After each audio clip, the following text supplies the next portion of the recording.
de 2019.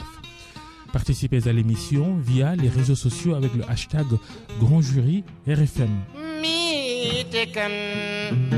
Chermbo, le coordinateur de la coalition des organisations en synergie pour la défense de l'éducation publique face à Mamoudou Ibra Kane, le grand jury, dimanche, 11h10, Radio Futur Média.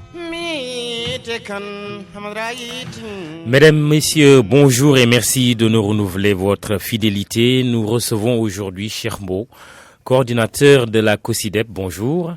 Bonjour Mamoudou. Merci d'avoir accepté notre invitation. La COSYDEP, c'est la coalition des organisations en synergie pour la défense de l'éducation publique. Vous êtes également membre du comité gouvernance et éthique du partenariat mondial pour l'éducation. C'est ça.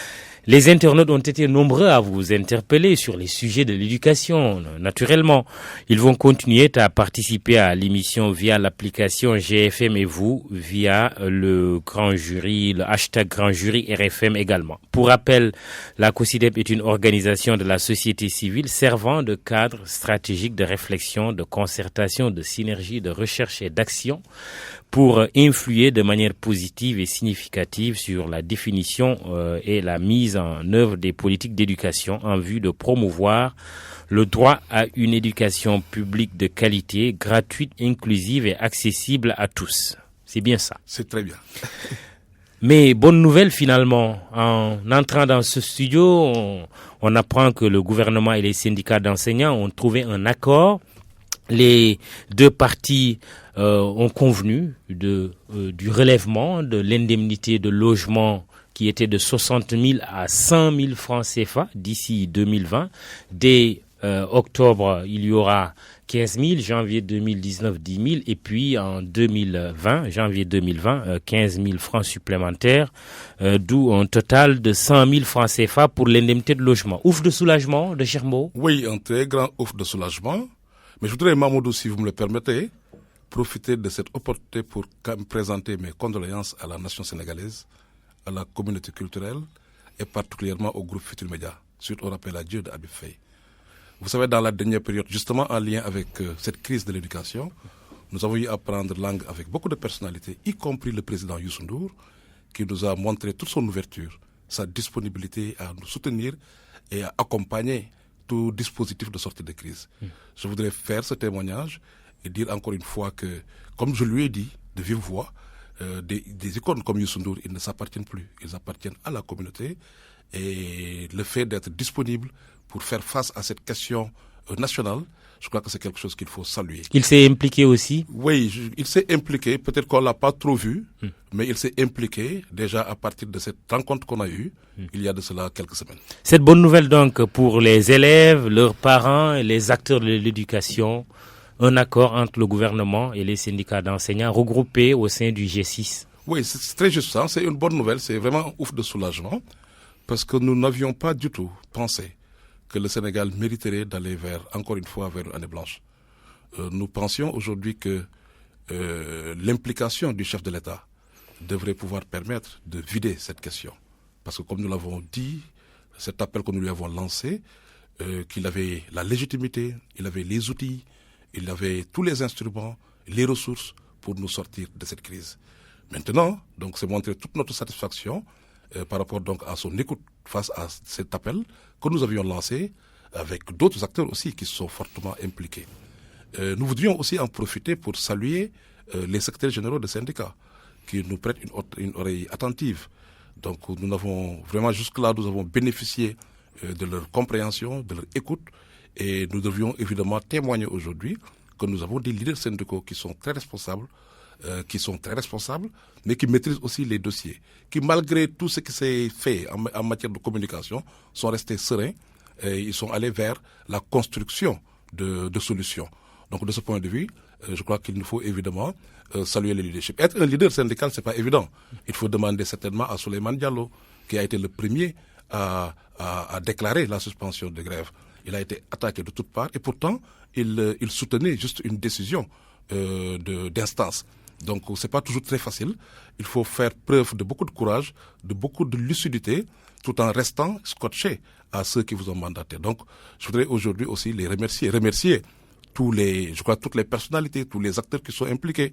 Il y avait la COSIDEP, il y avait d'autres acteurs, des personnalités, les chefs religieux, il y a les institutionnels, le comité du dialogue social.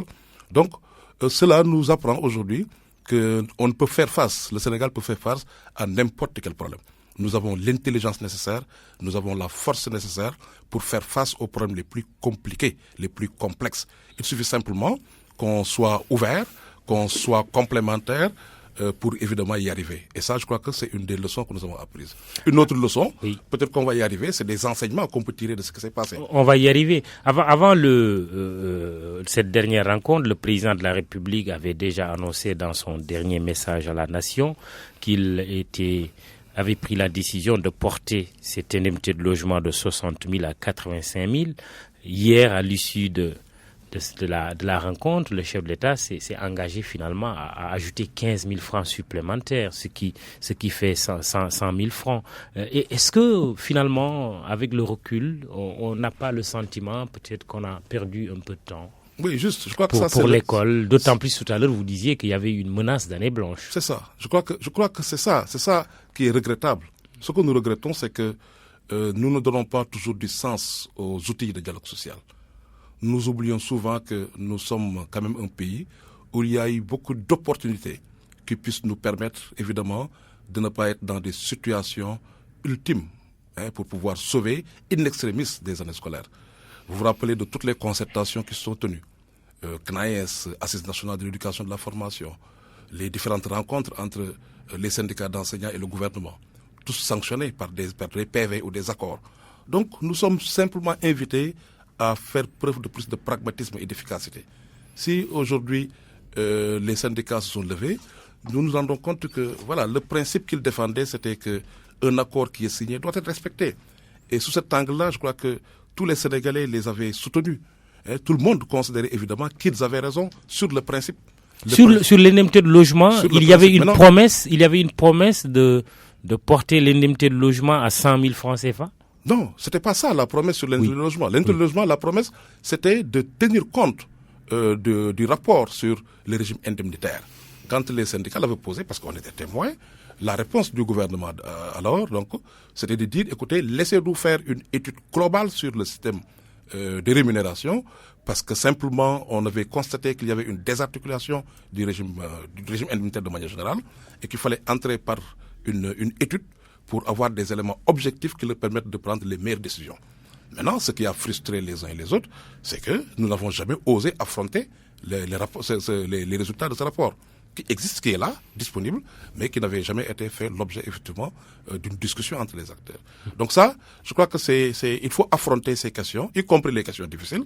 Heureusement que dans le communiqué du gouvernement, comme dans celui du G6, ils ont dit que en juin, je crois que c'est dans la deuxième quinzaine, et ils vont évidemment mettre sur la table ce régime indemnitaire pour pouvoir en discuter et corriger les injustices, les iniquités.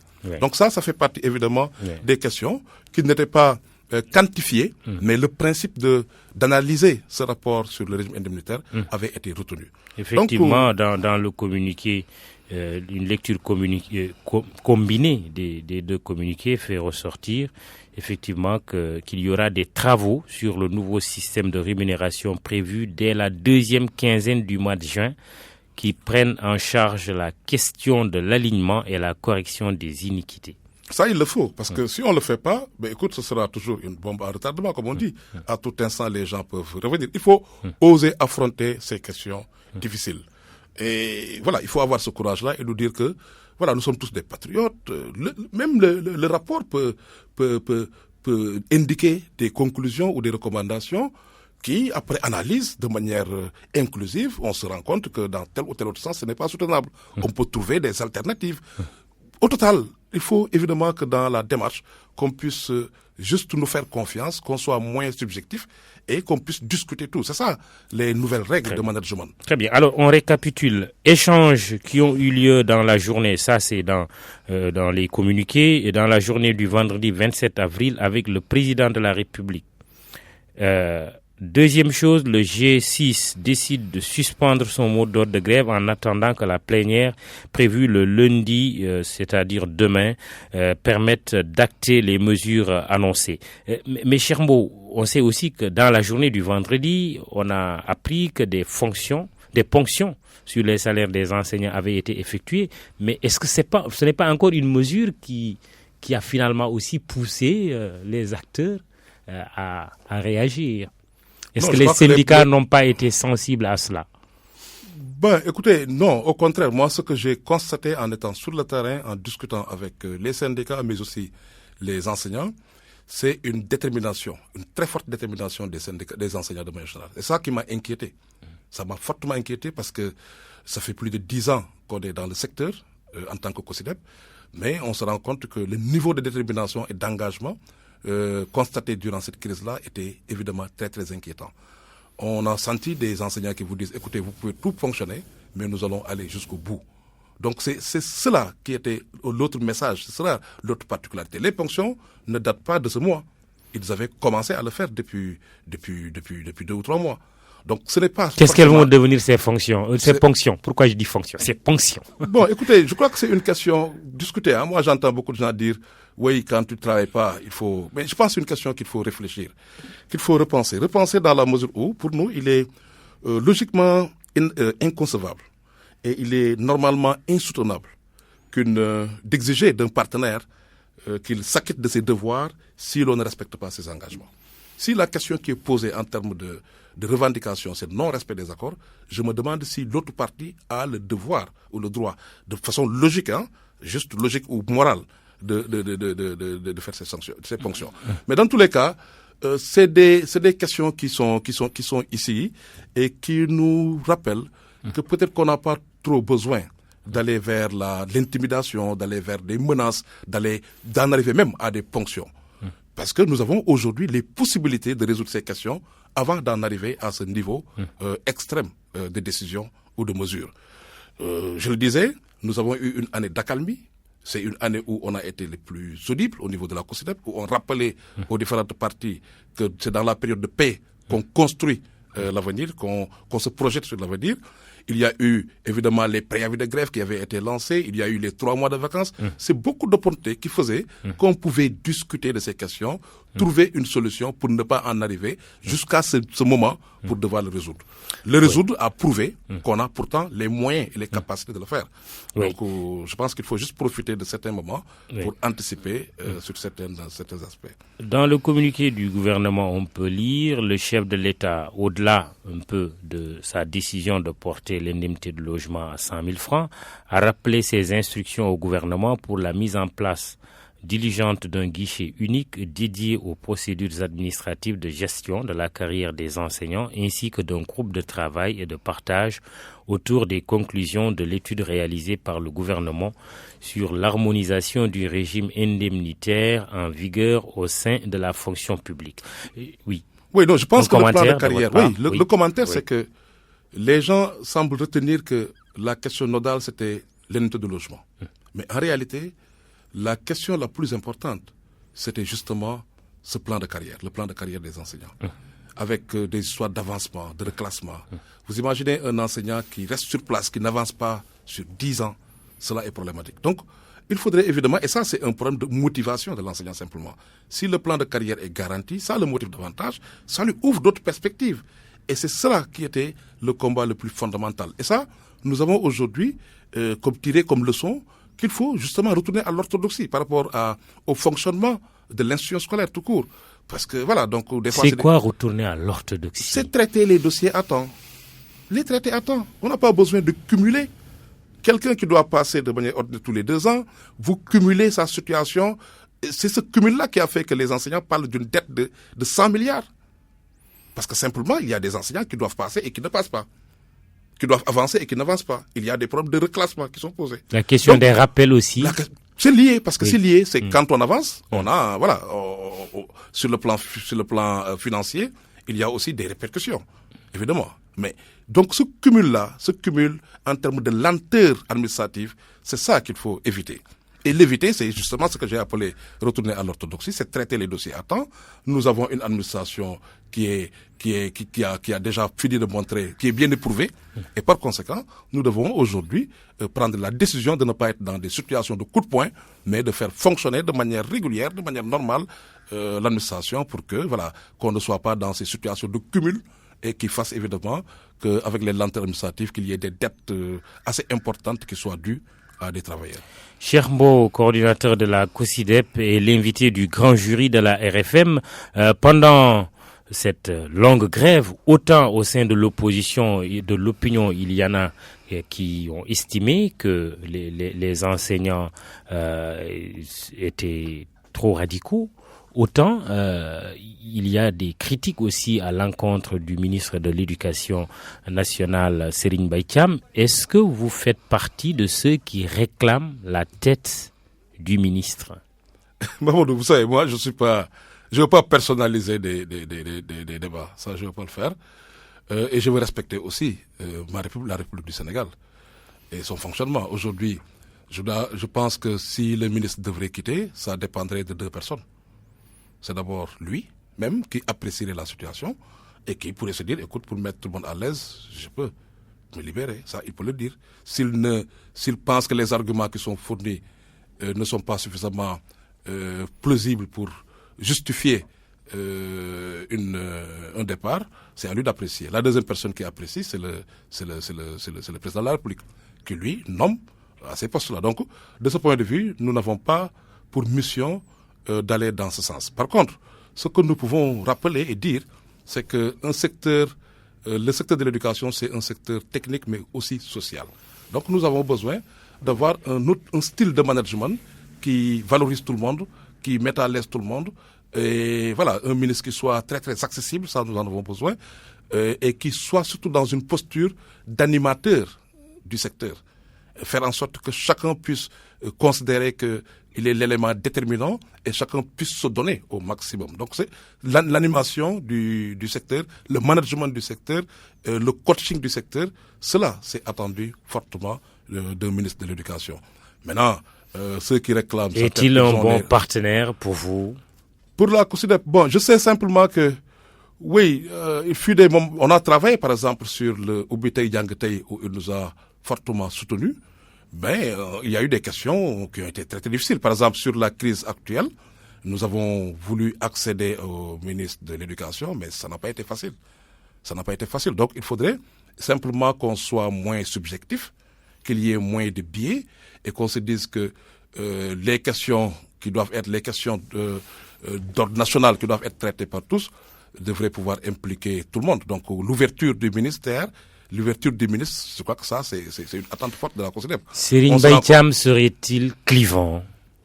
Oui, mais écoutez, moi, je ne veux pas trop m'appesantir sur la personne, comme je l'ai dit. Parce que c'est aussi un des acteurs. Oui, c'est un acteur important, mais au total, Mamadou, ce que nous pensons, c'est que il doit être plus accessible. Ça, c'est important. Il faut qu'il soit plus positif en termes des postes que nous faisons, en termes des contributions que nous pouvons apporter. Il faudrait qu'on puisse le ressentir un peu plus dans nos contributions. Voilà, qu'il nous accompagne mieux, parce que c'est lui qui est le responsable premier du secteur. Donc, vraiment, sur la question du ministre de manière générale, que ce soit Serigne Mbaye Thiam ou un autre, il est essentiel qu'on ait un ministre qui soit disponible, qui soit ouvert, qui fasse preuve d'humilité, d'ouverture, qui valorise chacun et qui anime le secteur. Ça le met d'ailleurs plus à l'aise parce qu'il va juste avoir une fonction de coordonnateur du secteur. C'est les autres acteurs qui devront évidemment agir dans ce sens-là. Donc, je ne veux pas trop m'appesantir sur ça, mais je considère évidemment qu'à un moment, on pensait qu'on était les seuls d'ailleurs à avoir des difficultés d'accès auprès du ministre de l'Éducation, mais nous nous rendons compte qu'il y a aussi d'autres acteurs nationaux qui posent le même problème. Quelques questions des internautes. Il y en a une qui vous demande quelle solution pour une sortie de crise définitive, certainement, et une sous-question qui n'en est pas moins importante. Doit-on sauver une année ou un système? Autre question, Quel regard portez-vous sur les ponctions des salaires? Vous y avez répondu. Est-ce que l'éducation est une priorité pour le régime en place? Ça, c'est aussi un autre internaute. Oui, faut-il sauver une année ou un système? Nous pensons qu'il faut sauver les deux. Parce que nous n'avons pas, j'ai entendu des gens dire qu'il fallait aller jusqu'au bout, quitte à avoir une année blanche, parce que ça pourrait nous permettre de stabiliser définitivement le secteur. Je rappelle que ce lien n'est pas établi. Ce n'est pas parce qu'on a une année blanche que forcément que le système va être sauvé. Hein, ça peut même ça peut même être pire. D'accord? Donc nous pensons évidemment qu'il fallait sauver l'année scolaire. Et donc de ce point de vue, c'est là où nous avons lancé un appel au chef de l'État pour lui demander, parce qu'il doit avoir les clés de la solution. Heureusement qu'il a pu effectivement nous sortir de la situation. Donc c'est à ce niveau-là que nous avons dit évidemment qu'il fallait sauver l'année scolaire. Maintenant, il faut sauver aussi l'école sénégalaise, le système. Et pour ce qui est de l'école sénégalaise, nous avons aussi les moyens de sauver l'école sénégalaise et définitivement. À partir simplement des recommandations des assises nationales de l'éducation. Absolument, c'est ce que j'allais dire. Vous aviez parlé de l'école de la réussite. De l'école de la réussite. Donc, le dispositif, l'engouement des assises nationales de l'éducation et de la formation nous avait permis aujourd'hui de construire des consensus forts. Parce que sauver le système éducatif, ce n'est pas seulement adresser la question enseignante. La question enseignante est une des questions pour sauver l'école sénégalaise. Mais il y a d'autres questions liées à l'orientation du système éducatif. C'est important et ça a été discuté durant les assises. Un consensus avait été établi. C'est réfléchir ensemble sur le système d'orientation, le système d'évaluation, sur le curriculum, sur la prise en charge des questions ou des secteurs qui sont négligés, la petite enfance, l'alphabétisation, le non formel. Donc, il y avait, évidemment, c'est la gouvernance du système, le financement du système. Toutes ces questions avaient été fortement discutées durant les assises. Pendant plus d'1 an, on s'est investi, où nous avons mis plus d'1 demi-milliard de nos francs pour trouver ces consensus. Il y a eu le conseil présidentiel. Nous pensons aujourd'hui que s'il faut sauver justement l'année scolaire, il faut s'appuyer sur les recommandations des assises nationales de l'éducation et de la formation. Ce n'est pas la crise enseignante qui permet, la question enseignante qui permet à elle seule de régler, de sauver l'école sénégalaise. La question enseignante, ce qui a été posé cette année, devrait évidemment être bien adressé pour nous permettre de sauver l'année scolaire. Mais si nous voulons sauver l'année scolaire, il faudrait retourner aux assises. Et la dernière directive du président de la République, je le rappelle, monsieur le président, nous aimerions qu'on mette en place justement ce comité multi-acteurs de suivi des assises. Parce que c'est ça qui va nous permettre de garantir et d'entretenir cette flamme d'espoir. Vous avez le sentiment que les conclusions de ces assises ne sont pas appliquées ou n'ont pas connu même un début d'application?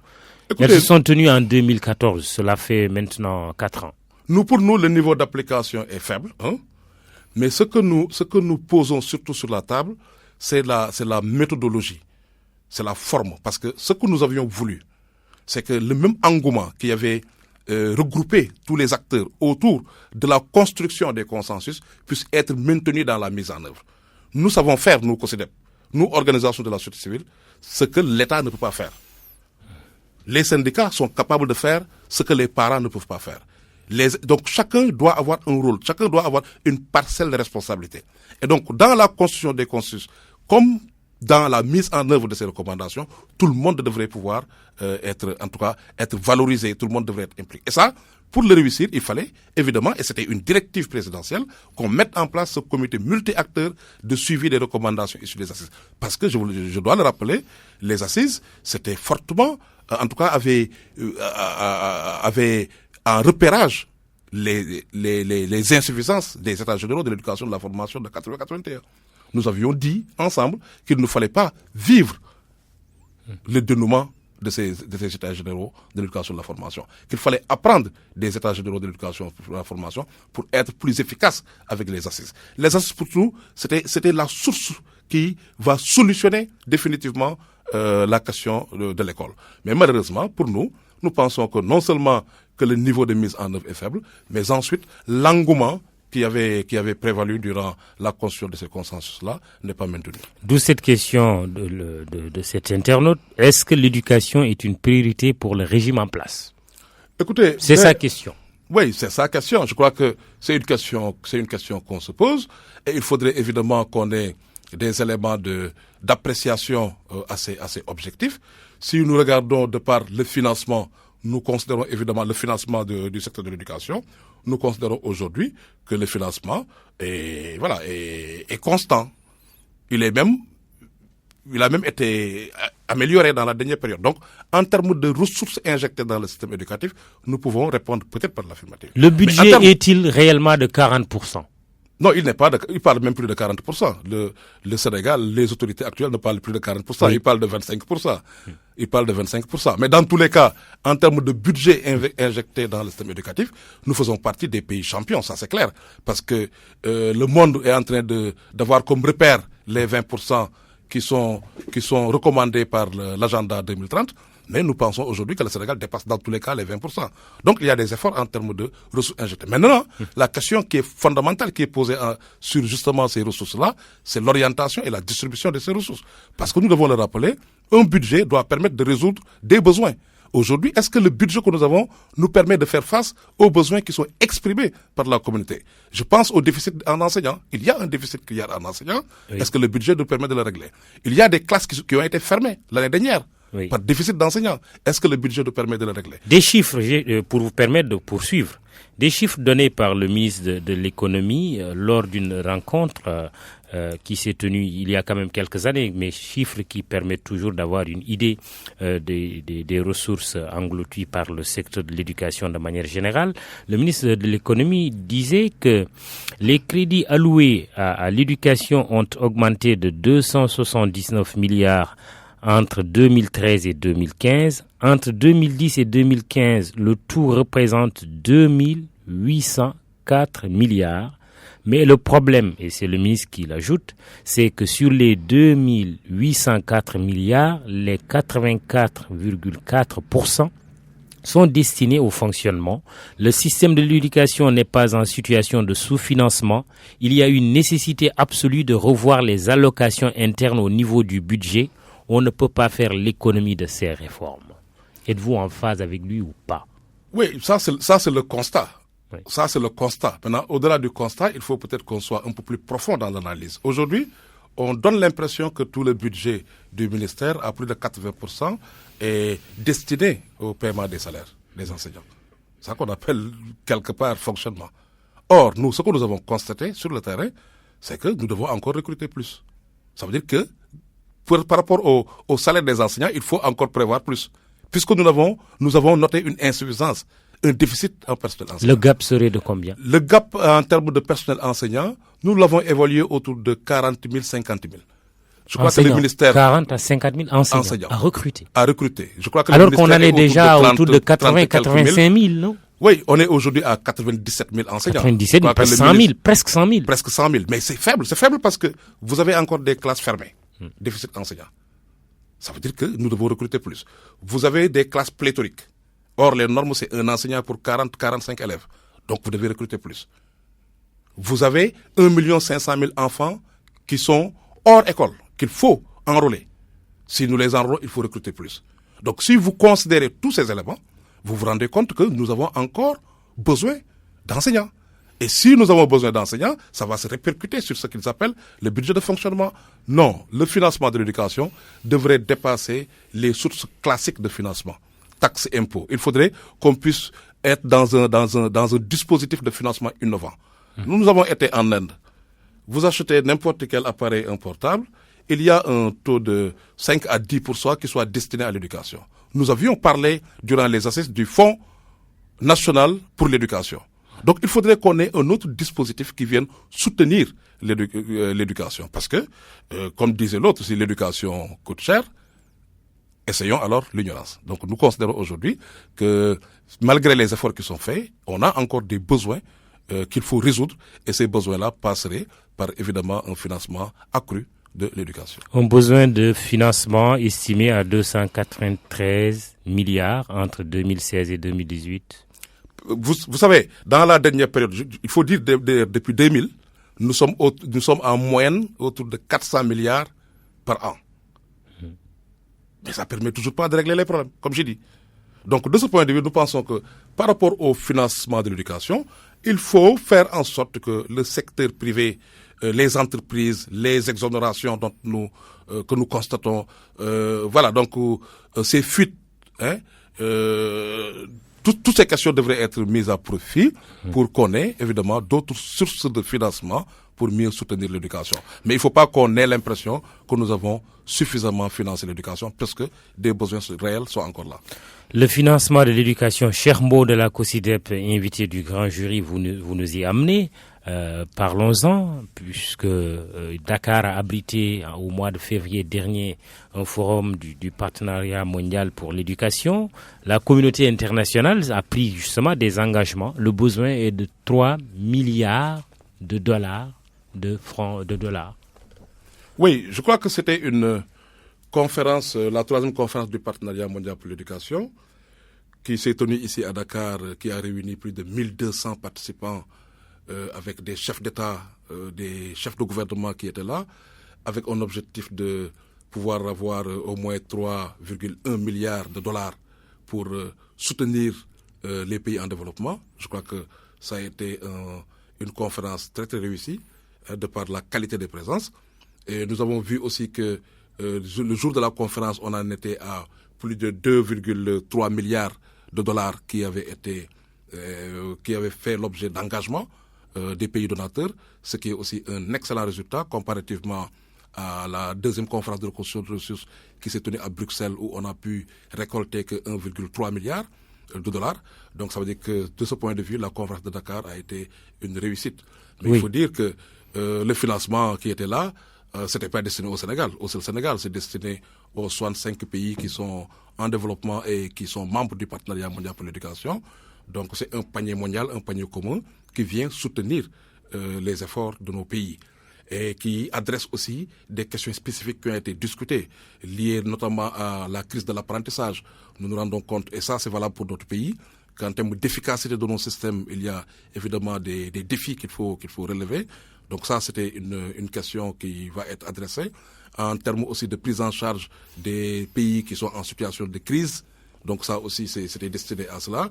La question de l'inclusion, comment faire pour que le droit à l'éducation puisse être effectif pour tous les enfants, qu'il n'y ait pas un seul jeune qui ne puisse pas jouir du droit à l'éducation. Donc nous considérons évidemment que sous cet angle-là, le partenariat est un excellent mécanisme, mais qui vient soutenir. Nous, en tant qu'organisation de la société civile, qui sommes autour de la table du partenariat, ce que nous rappelons, c'est qu'il faudrait d'abord que nos pays comptent sur le financement domestique, le financement interne. Et donc c'est ça qui va rendre durable le financement de l'éducation dans nos pays.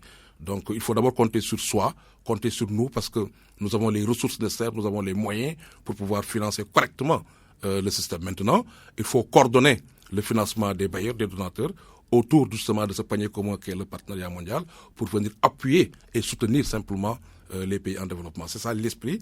L'autre esprit qui est essentiel dans le partenariat, c'est de ce dont on a parlé en début d'émission, c'est que le partenariat est fortement convaincu qu'aucun acteur ne peut y arriver seul.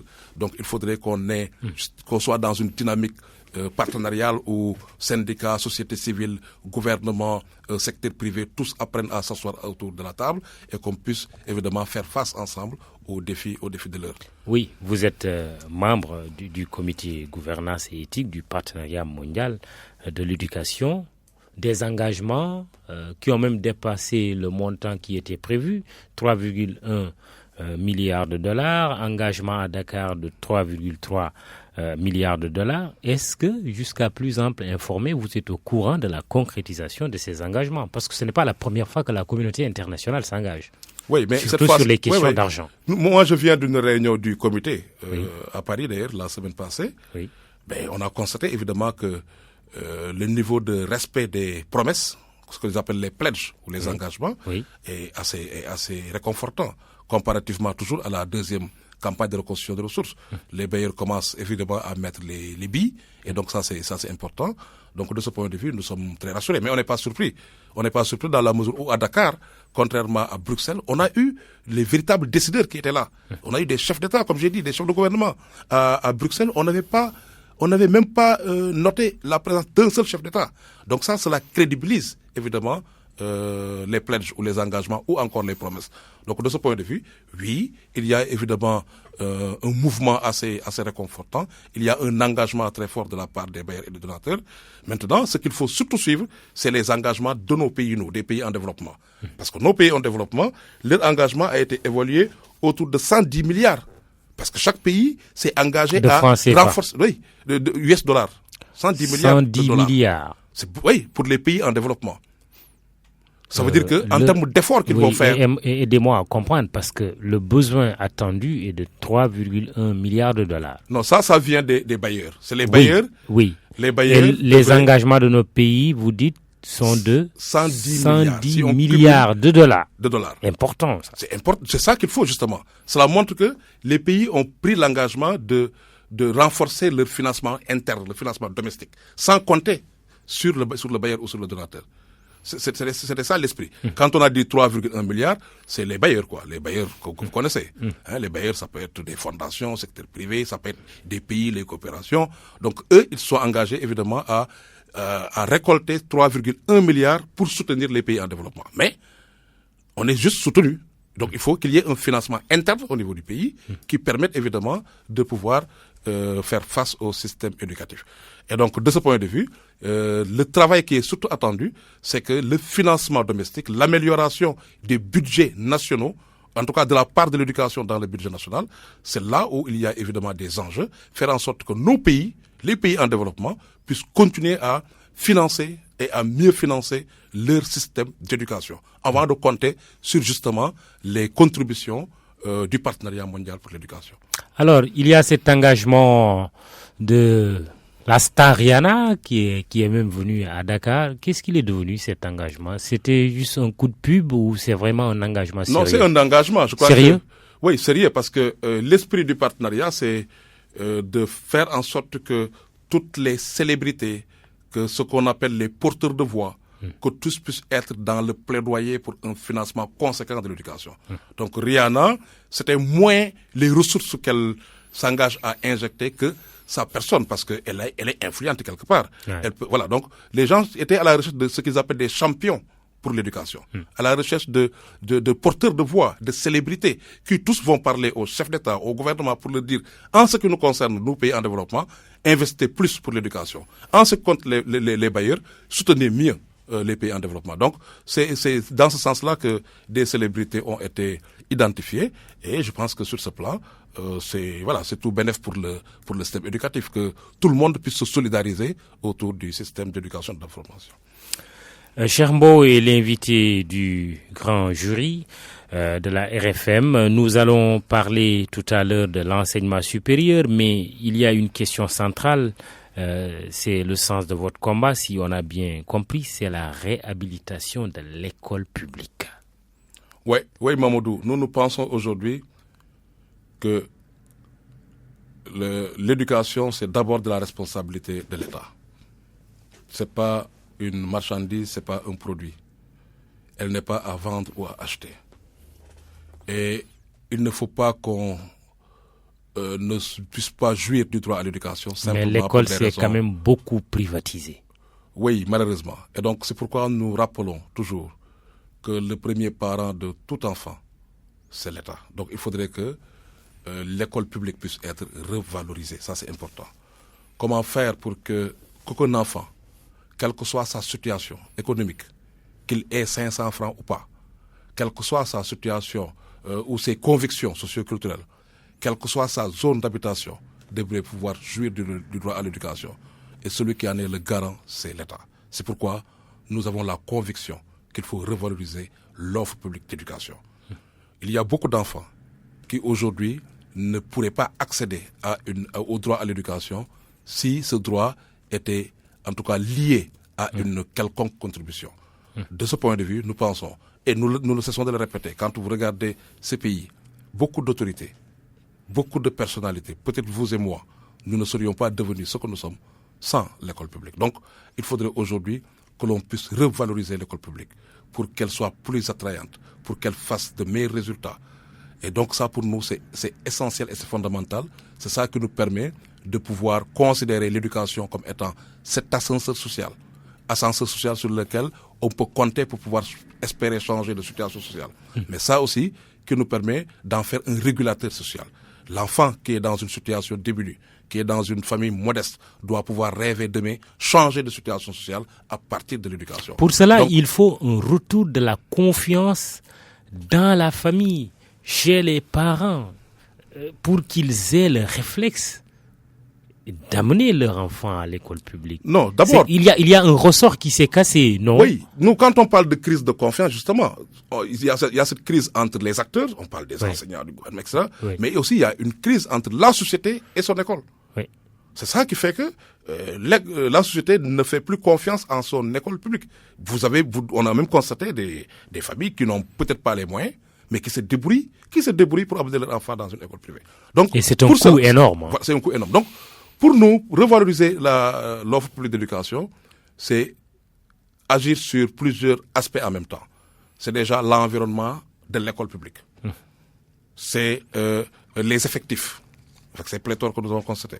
C'est la question enseignante, l'enseignant de l'école publique. Comment faire pour aussi le remotiver, pour qu'il ne soit pas dans du misérabilisme et pour qu'il soit mieux formé, bien motivé. Donc ça, pour nous, c'est agir en même temps sur ces aspects. C'est la disponibilité des manuels. C'est faire en sorte que le financement de l'éducation puisse justement accompagner. C'est les résultats. Parce que quand l'école publique ne fait pas de bons résultats, évidemment que ça peut créer une distance entre les communautés et l'école. Donc, il faut faire en sorte qu'on puisse retourner à cette école publique d'antan, qui était l'école en termes d'environnement très très attrayante, qui avait du matériel, des supports, des manuels suffisants, qui avait des enseignants qui étaient très très motivés. Il faut retourner à ça et redorer le blason de l'école publique. Si nous ne le faisons pas, ce qui risque d'arriver, c'est que les meilleurs d'entre nous, les gens qui n'ont pas de moyens, qui sont de familles modestes, risquent évidemment de souffrir de cette question et risquent de ne pas pouvoir jouir de cet ascenseur qu'est l'éducation. C'est un droit et nous ne cesserons de le répéter. Il y a aussi la question du niveau de l'enseignant. Dans ce qui a été retenu par les assises nationales, c'est que l'entrée, les critères d'entrée, les barrières à l'entrée soient un peu plus relevés pour l'enseignant. Oui, parce que nous avons mené une étude en 2007 qui avait évidemment confirmé ce que vous venez de dire, que l'enseignant était l'intrant de qualité le plus important. Donc, et ça, pour le régler, il fallait surveiller son recrutement. C'est pourquoi on s'était battu très fortement contre le quota dit sécuritaire, qui était un facteur de non-qualité, où il y a eu des avancées significatives en 2011 sur cette question-là, avec la suppression du quota sécuritaire. Nous avions dit donc que le recrutement était important, mais aussi la formation, la durée de la formation, qui était de 45 jours, ensuite 3 mois, 6 mois. Nous pensions qu'il fallait la mener au moins à 1 année, parce que l'enseignement, c'est un métier. On ne naît pas enseignant, on ne l'est pas. Et de ce point de vue, le Sénégal a fait aussi en 2011 des efforts pour l'allongement de la durée de la formation sur 1 année. Mais dans la réalité, nous, en tant qu'organisation de la société civile, nous nous rendons compte que nous ne faisons toujours pas 1 année de formation pour les enseignants. Donc, son recrutement, sa formation et sa motivation. Motivation, ce n'est pas seulement comme motivation financière. Oui, c'est important la motivation financière, mais aussi c'est surtout la considération que nous devons vouer à l'enseignant. C'est cette motivation morale, la façon dont on en parle, dont on parle de l'enseignant. Pour nous, c'est des éléments essentiels. Et c'est ça qui pourrait permettre aujourd'hui de faire du métier d'enseignant un métier attractif qui va attirer les meilleurs d'entre nous.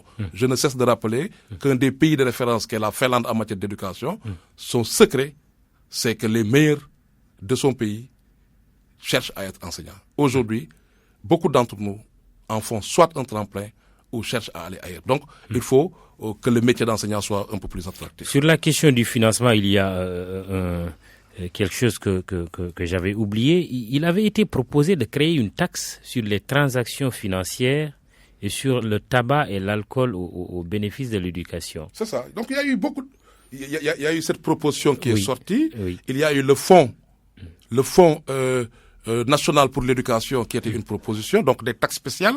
Il y avait les questions d'exonération. Il y a eu beaucoup de propositions sur la question du financement qui nous permettrait de sortir justement de ce financement classique. Donc, il faut revenir aux assises nationales de l'éducation et de la formation. C'est ça, on a tout compris, cher Mbo. Voilà. Il y a cette proposition d'un opposant, Idrissa Seck. Il faut aussi que les propositions des opposants soient soumises à la critique, qui dit qu'il supprimerait le ministère de l'Éducation nationale pour mettre en place un comité supérieur de l'éducation présidé par le chef de l'État. Est-ce que c'est une bonne idée?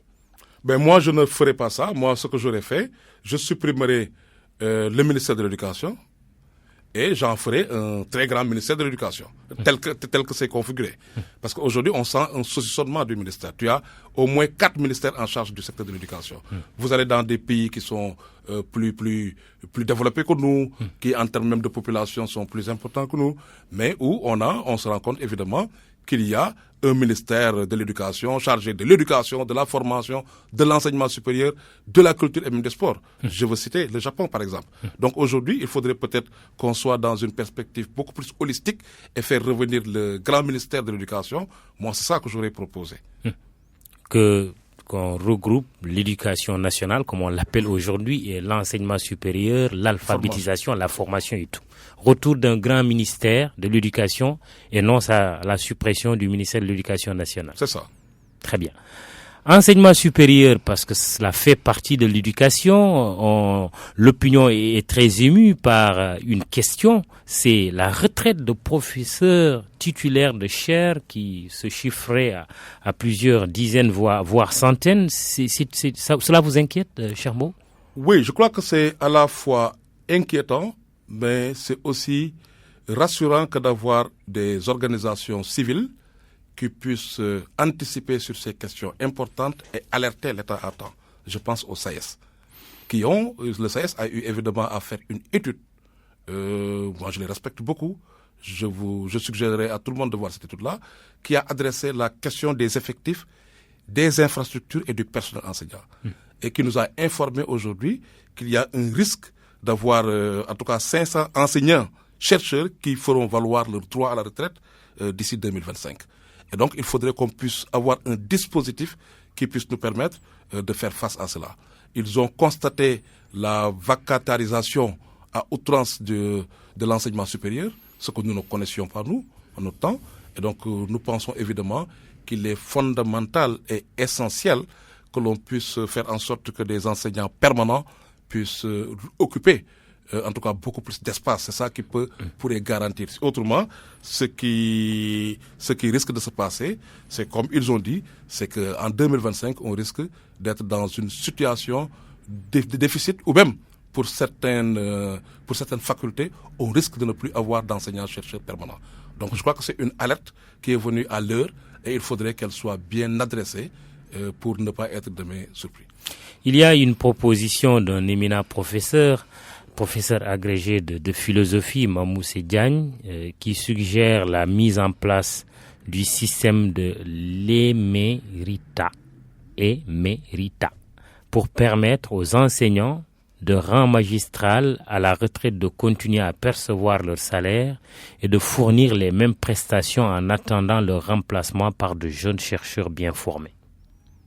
Oui, je crois que ça... Et il dit même que ce système existe déjà en Côte d'Ivoire, au Bénin et maintenant au Gabon. Oui. C'est le système de l'émérita, donc, que suggère le professeur Mamoussé Diagne. Oui, je crois que tout ça va dans le sens de faire face à ce déficit probable en enseignants-chercheurs. Et c'est possible. Et il faut les lier aussi à leur proposition sur la prolongation de l'âge à la retraite à 70 ans. Donc il faudrait combiner ces deux propositions et avoir aussi un dispositif de recrutement. Et c'est ça qui pourrait permettre évidemment de faire face à cette alerte lancée par le SAES et qui nous inquiète. Si nous savons surtout qu'aujourd'hui il y a un rapport entre le nombre d'étudiants et le nombre d'enseignants qui soit plus dans les normes. Nous sommes aujourd'hui à environ un enseignant du supérieur pour plus de 100 000 étudiants pour 1400 enseignants du supérieur. Cela, je pense que doit être adressé et il faut proposer des alternatives. Mais la solution la plus durable, c'est avoir un dispositif de recrutement conséquent qui ferait face qui ferait face donc à cette vacatarisation de l'enseignement supérieur. Un âge à la retraite de l'enseignant du supérieur qui est aujourd'hui de 65 ans. C'est ça. Et vous voulez qu'il soit porté à 70 ans. C'est ça la demande du SAES, à 70 ans. Oui. Mais qu'il ne soit pas forcément applicable à tous. Donc, ils ont la possibilité de maintenir les soins quand ils le voudront. En tout cas, cette solution transitoire de Mamou Sediane qui nous paraît intéressante, il poursuit les mettre à la porte comme cela. Il parle de ces professeurs retraités et qui sont des professeurs le plus souvent titulaires de chaires.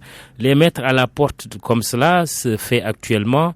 C'est une énorme perte pour des pays comme les nôtres, d'autant que la totalité des enseignants du continent au niveau magistral ne fait pas l'équivalent en masse critique sur le plan intellectuel de Harvard ou de Princeton, soit une seule université américaine. C'est sur cette pensée que nous allons terminer notre émission Le Grand Jury, qui recevait Chermbo. Chermbo, merci d'être venu. Merci beaucoup, Mamoudou. Merci encore une fois de nous avoir offert cette opportunité. Oui. Et prions tous, en tout cas, essayons d'analyser, de tirer les enseignements sur cette crise que nous avons traversée, qui nous a beaucoup stressés. Tirons les enseignements, allons de manière collégiale, de manière partenariat inclusive vers la réflexion sur le réaménagement du calendrier scolaire. Et faisons ça. Oui. Oui, ça c'est vrai. Maintenant, on est obligé de le réaménager. C'est à partir d'une situation stable qu'on peut aller vers un réaménagement du calendrier. Il faudrait, je crois que c'est ça les prochains. Mais actons les accords qui ont été signés entre syndicats d'enseignants et gouvernement du Sénégal. Je crois que c'est prévu pour demain lundi. Oui. Et ensuite, faisons en sorte qu'on ne soit pas obligé d'attendre toujours la dernière minute ou d'attendre des situations de pourrissement pour évidemment dépasser certains aspects. Parole de sagesse de Chermbo, coordinateur de la COSIDEP. Vous êtes aussi membre du comité gouvernance et éthique du partenariat mondial pour l'éducation. Merci d'être revenu. C'est la deuxième fois que vous venez au grand jury. Émission présentée avec un immense plaisir par Mahmoud Ibrakan, digital manager Maguette Koulibaly, à la technique mise en onde à RFM Abdoulaye Diop. Dans un instant, le journal de midi avec Barthélémy Ngom. Bon dimanche, rendez-vous dimanche prochain. Mais j'allais l'oublier et je l'avais promis. La dernière fois, j'ai cité Monsieur Semben qui, comme directeur de la comptabilité publique au ministère de l'économie, il n'est plus donc à cette fonction.